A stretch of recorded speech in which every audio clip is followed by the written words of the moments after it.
Hey church family, Happy New Year! Annie Neufeld here with your weekly small groups video.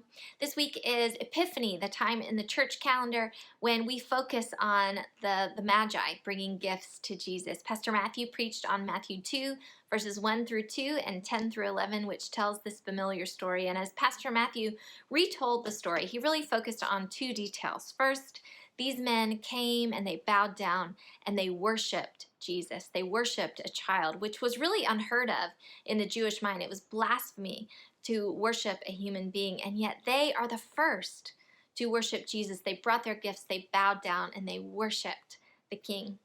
Second, these men came from the east, from a country that was far, far away. They were outsiders to God's covenant, to God's special chosen people. And the irony is that they were the first to recognize Jesus as God. The biggest event that had happened in God's story, the incarnation of God, God becoming a human being, was revealed to those outside of his covenant.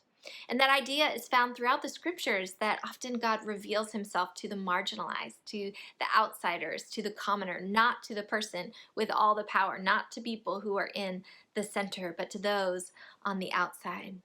The Magi's gifts then didn't come so much as gold and frankincense and myrrh. It didn't come so much as what they brought with them, but the fact that they came at all. That's the real gift to us. They showed us how a decision to follow God's leading can change our lives. Their decision to follow God's call on their lives is the real gift, because it shows us, it invites us to do the same. We are called on a journey to go and make disciples of all nations. And in a season that seems to be all about giving physical gifts to one another, Pastor Matthew said, it's not about your gold.